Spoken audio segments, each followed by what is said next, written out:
क्या हम जून 24 एग्ज़ाम्स को अच्छे से क्वालिफाई कर पाएंगे? क्या जून 24 के एग्ज़ाम्स ज़्यादा ट्रिकी आने वाले हैं? क्या एग्ज़ाम्स इजी होंगे या हार्ड होंगे? क्या जून 24 एग्ज़ाम्स को देना ज़रूरी है? क्या हम इस एग्ज़ाम को स्किप कर सकते हैं? Hi everyone, welcome back to the Vijay YouTube channel. कैसे आप सब? उम्मीद करती हूँ आप सभी बहुत अच्छे होंगे एंड सभी अपनी प्रिपरेशन को अच्छे से कर रहे होंगे। तो ये वीडियो जून 24 सीए फाउंडेशन एस्पिरेंट्स के लिए है जिनको डाउट है कि क्या हमें जून 24 एग्ज़ाम्स को देना चाहिए या नहीं और हमें अपनी तैयारी को कैसे लेकर चलना चाहिए। तो चलिए इस वीडियो को स्टार्ट करते हैं। देखिए, एग्ज़ाम्स ना हार्ड और इजी नहीं होते हैं। एग्ज़ाम एक जैसे आते हैं हर बार। ऐसा नहीं है कि जून वाले एग्ज़ाम्स बहुत ही इजी आ रहे हैं और बहुत ही हार्ड आ रहे हैं। एक लिमिट होती है कि आपका क्वेश्चन पेपर कैसे ड्राफ्ट किया जाता है। तो देखिए, ऐसा कुछ भी नहीं है कि पेपर बहुत ज़्यादा ट्रिकी आ रहा है, इजी आ रहा है, हार्ड आ रहा है। पेपर एज यूजुअल अब तक जैसा आता रहा है वैसे ही आएगा, बस आपके जो थोड़े चैप्टर्स थे वो इंक्लूड कर दिए गए थे न्यू वाले। सो प्लीज़ ये सोचना बंद कर दीजिए कि चलो इजी आ रहा है इसलिए हम इस एग्ज़ाम में अपीयर हो जाते हैं, हार्ड आ रहा है तो उस वजह से नहीं हो रहा है। तो ऐसा कुछ भी नहीं है, सिर्फ आपकी मेंटलिटी का खेल है। अगर आपकी तैयारी बहुत अच्छे से हुई हुई है, 100% आपने सब कुछ कवर किया गया है, चलो 20% पोर्शन भी छोड़ देते हैं, 80% आपकी तैयारी बहुत अच्छे से हुई हुई है, तो तब भी आपको ये सोचने की ज़रूरत नहीं है कि हमारा पेपर कैसा आएगा। एंड रिजल्ट की चिंता मत करिए। अगर आप अभी से एंड रिजल्ट की चिंता लेके चलेंगे ना तो आप अच्छा स्कोर नहीं कर पाएंगे। आप बस एक नटशेल में फंस जाएंगे कि क्या हमें इजी एग्जाम के अकॉर्डिंग प्रिपरेशन करनी चाहिए या हार्ड के अकॉर्डिंग। अगर हार्ड आ रहा है तो हम इस एग्जाम में अपीयर हो ही क्यों रहे हैं। देखिए, मेरा कहना तो ये है, चाहे एग्जाम हार्ड आ रहा है, चाहे एग्जाम ईजी आ रहा है, चाहे एग्जाम ट्रिकी आ रहा है, आपको जून 24 वाले एग्जाम्स में अपीयर होना चाहिए। फॉर इंस्टेंस आप क्लियर नहीं कर पाते हैं तो इट्स ओके, आपको उससे एक्सपीरियंस तो सीखने को मिलेगा ना कि हाँ, इस एग्जाम में मैंने क्या मिस्टेक करी है जो मुझे अब रिपीट नहीं करनी है। और क्या पता आपका फर्स्ट बारी में क्लियर हो जाए। तो प्लीज़ अपने आप को कंफ्यूज मत करिए। आपको जून 24 एग्जाम्स में अपीयर होना है और उसके लिए आपको कोई भी अपने आप से बहाना नहीं बनाना है। अब बात करने वाले हैं कि आप अपनी तैयारी कैसे स्टार्ट करेंगे। पहले हम बात करते हैं लॉ की।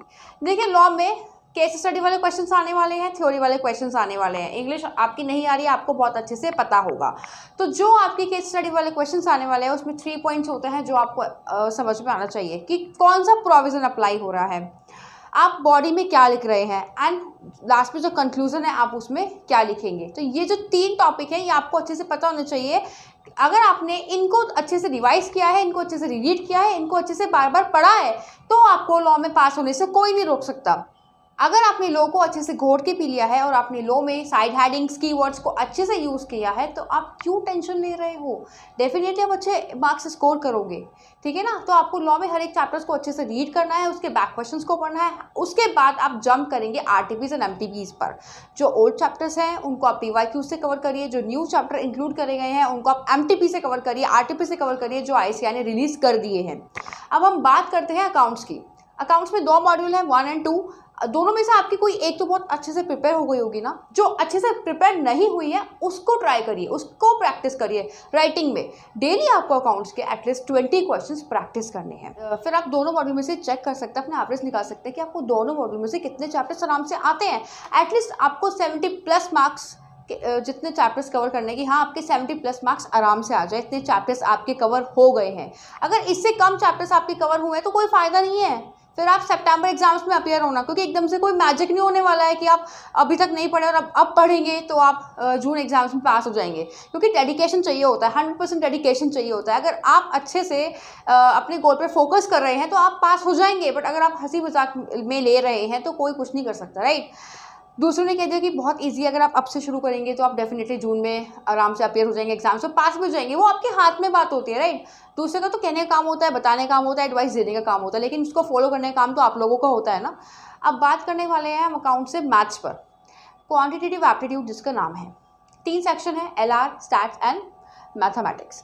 LR 20 मार्क्स की है और बाकी 40 मार्क्स की आपकी स्टैट और आपकी मैथ्स आ रही है। तो देखिए, स्टैट्स में कुछ इंपॉर्टेंट चैप्टर्स आपको बताए गए हैं, वो कवर करिए। मैथ्स में इंपॉर्टेंट चैप्टर्स आपको बताए गए हैं, वो कवर करिए। एंड बात करें LR की, LR में सिर्फ 4 चैप्टर्स हैं, आपको चारों चैप्टर्स बहुत अच्छे से कवर करने हैं।